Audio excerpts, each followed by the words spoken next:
Aïcha maman, Aïcha maman, reviens-moi Aïcha, ne t'en vas pas Aïcha, dernière chance Aïcha, ne te sépare pas Aïcha, quelle était Aïcha, chasse souka Aïcha,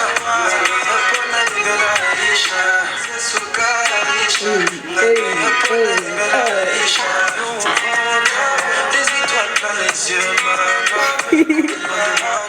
Hello beautiful people, thank you for tuning in to another special episode of WiseAïchaTalks. Let me grab my mug real quick. You know how it is. I just want to say thank you to everybody who's been supporting my WiseAïchaTalks. I really appreciate your support. I really appreciate it when you guys actually talk to me and let me know that you're watching and that, you know, the content that I'm creating is resonating with you. So I appreciate all of you, whether or not you message me, but the messages do help and motivate me. And it confirms for me that I'm doing something that has a great impact. So anyway, I just want to remind everybody to go subscribe to my YouTube channel. I'm trying to grow it. You know what I'm saying? And go, make sure you follow me on Instagram as well at Aishanator3000. Let's just get into the Wise Aisha Talks of the day. So for today, it's actually gonna be kind of fun because I don't have a particular topic. I'm gonna be responding to questions that were submitted to me through Instagram, my IG stories. So let's just get into it. So the first question is, how do you step out of your negative comfort zone? And I would say for that response, it depends on what you prefer to do, but I think the first step that most people should do is what you already done, which is acknowledging that something is negative about it, that it's limiting you and inhibiting you from experiencing new things that could be blessings and great things for you. So the first thing is acknowledging that you have a problem. That sounds funny. And then the next thing I would say is start saying yes to little things that people may, offer to you or people may propose to you in terms of like hanging out or doing certain activities. Now, if you're talking about stepping out of your comfort zone when it comes to your career, your life, your dreams, academia, then specifically, tailor how do you step out of those comfort zones little by little, because I think each of those environments require different steps. Some places actually require you to step a little bit further. And the person who submitted this question is a woman, so I think always if you're in academia or trying to do a career related type of thing, definitely force yourself to step out of your comfort zone to advocate for yourself so that you can then get the blessings and the recognition that you deserve for the work that you're doing. The next question is, do you like pole dancing routines? No. So I'm not even gonna follow up with that. No, not really. I'm not really inspired by it, but maybe in the future. The next question is, I missed the dance and tea at the beginning of every Wise Aisha Talk episode. This episode actually has a little bit of tea, and a little bit of dance. So basically we got everything. All right, the next thing is we need more Chef Aisha. Any of you don't know, go follow me again on Instagram at Aishanator3000. On my Instagram, I actually feature some meals that I cook and prepare at home, but Chef Aisha is kind of like a little joke to me. I'm not going to be taking that seriously, at least not at the moment. But if things change for me, then I will definitely try to develop those kinds of videos of me cooking and having really good recipes. But if you do want me to link or reference the recipes that I'm using, please let me know if you want. I can share that information because I look up most recipes online or I ask my family members. So the next thing is, how are you personally dealing with COVID-19? I would say, I made a whole COVID-19 video, so you can refer to that if you really want my perspective on what I've learned throughout this whole process. But I'm dealing with COVID-19 by staying busy, investing in my passions as usual, and being very conscious with the things that I'm thinking about. Our world is currently in a weird place, and I think this is a great opportunity for most of us to kind of create the vision that we have for ourselves in the near future. And that means you have to protect your mind, protect your space, and protect yourself. In all sorts of ways. So making sure that you quiet negativity in your mind so that you can focus and manifest positivity into your life. So that's what I've been doing. How and where do you see yourself in 5 years? In 5 years, I see myself finished with my master's, having a good job, perhaps having a family, and just, living my best life, hopefully. And, by then, I think that there will be some personal goals that I've been able to achieve, which I'm not going to share with y'all because y'all a little too nosy. Anyway, the next question is, are you single? Yes, I'm single. That's about it. That's all I have to say about that. Are you dating? No, I'm not. This person's really nosy. Okay, so the next question is, what are your thoughts on guilt? So guilt is actually something that I've been dealing with my whole entire life, and I think most of us can relate to this, feeling guilty for things that we may have done in the past or things that we didn't do. But for me, that's something that I've been actively working to actually address. In this period of Ramadan, where I was fasting and praying, I was intentionally thinking about some of these things that I harbor on my shoulders, the guilt that I feel for things that I may have done in the past as a young person that wasn't really aware or even consciously doing certain things that weren't healthy for me or healthy for others. So I think it has to be a balance, but my thoughts on guilt is something that you have to address, because if you carry that weight on your shoulders, you will never be able to transcend and to actually grow and bloom into the person that you're supposed to be. And the guilt is only gonna set you back from actually making amends, if you do need to make amends, if you did something wrong. So guilt is something that kind of makes you stagnant, and that's why you have to push through it, address it, deal with it, and transcend and bloom, baby, bloom. Okay, so how to manage Afrofeminism and relationships. I think this one is a really buzz one, you know, it's a big buzzword, Afrofeminism, and in collaboration with relationships. Depending on if you're in hetero relationships, or, you know, relationships that are outside same-sex couples or outside of the purview of our gender norms, what I would have to say is being an Afrofeminist comes with a lot of people having expectations of what you believe and what you think.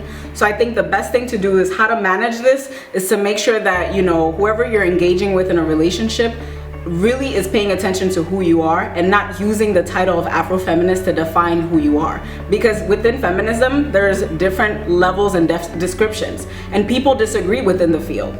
People disagree within the theoretical frameworks and the theoretical ideas. So you just want to be with your partner, make sure your partner knows who you are, they take the time to study who you are, and not to put you under this narrow definition of Afrofeminism. But as an Afrofeminist, you have to make sure that you manage yourself and be realistic with who you're dating and the knowledge that they may have about gender norms, patriarchy. So making sure that you're not sounding like a mother that's lecturing them. I think that's the best way to manage it. Manage your ego, make sure you're not, you know, overexerting yourself and showing them that you're woke or whatever, because that's annoying. And also make sure on their side that they're paying attention to who you truly are. The next question is the toxic expectation that women have to be married fast. This is a big one. I kind of wanted to do a video on this separately, but just to address it for this video, I think that there definitely is a toxic expectation for women to get married fast, particularly in, like, you know, very traditional cultures like mine. I'm from Guinea, West Africa. There is a particular expectation that you're supposed to be married at a certain age. What I would have to say about this is, you know, it's an extended thing that I definitely have a lot of thoughts about, but just off the wrap is I want to make sure that women are advocating for themselves and making sure that if they're not ready to do that, like take that step to get married, that they shouldn't be forced to do so. I know our parents sometimes are just looking out for us and making sure that we're checking off the boxes of accomplishments in life. But if you're not ready for it, don't do it. That's what I would have to say about that. And the toxic expectation is problematic, but it's very hard because it's intertwined with our culture and our traditions. So some things are good about it, some things are bad. You know, just like anything in life. So I would say shout out to and good luck to all the women that are dealing with this, young women that are dealing with this, myself included, and just keep your head up. You got this. Next question, cancel culture. It's a good one. It's a buzz thing too. Like, everyone talks about it online all the time. What I would have to say about cancel culture is that we need to be careful about who we're canceling. I think we should cancel certain ideas, cancel rhetoric that's negative, but we should not cancel human beings. You know, there are some human beings that have done some horrendous things and have committed like really horrific crimes. And even for me, I have a hard time figuring out where I fall under the spectrum of what I think about these kinds of people. But what I would have to say about cancel culture is that we need to be very careful about how we define who gets to be canceled, who has the power and who's usually, you know, being oppressed by this power. We need to be careful of that, especially if we're within communities of color. Let's see. The next thing is, how do you get up and get going again? This is the final question, and I just want to say for this one, this is a tough one, but I think the way that you get up and get going again is that you have to remind yourself that everything that you're going through at the moment is a preparation for your future. I believe in God, so I was gonna say God, but you know, if you don't believe in God, you believe in the universe, or you don't believe in any of that. What I would have to say is that there's certain things I believe happen in your life that sets you up for your future. And it's like a preparation, it's like a training for what's to come in the future. So I would have to say, get up and get going again, because you know that all of this is a trial period, and your life and your experiences can be used as a testimony to help others in the future. So that's how I personally get up and get going again, is I realize it's not even about me at a certain point. Right now it is in this moment, and it's about my feelings, and I acknowledge that. But after a while, I have to move on from my own personal feelings and realize that my feelings eventually will help me become a better person that will empathize with other people that are struggling and going through things. And so for me, it's more of like it's like a call. I have to get up and get going again, because if I don't fulfill my purpose in this life, then I feel like I'm not doing my part on this planet. I'm super grateful to be here on earth and to be alive at this moment, even though things are not always perfect. So I want to take advantage of all the resources that we have as women, as Black women, even though there's still some problems, for sure.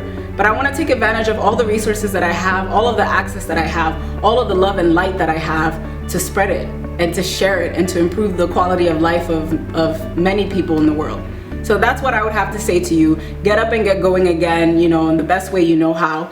And also, finally, before I leave, to get up and get going again is very hard.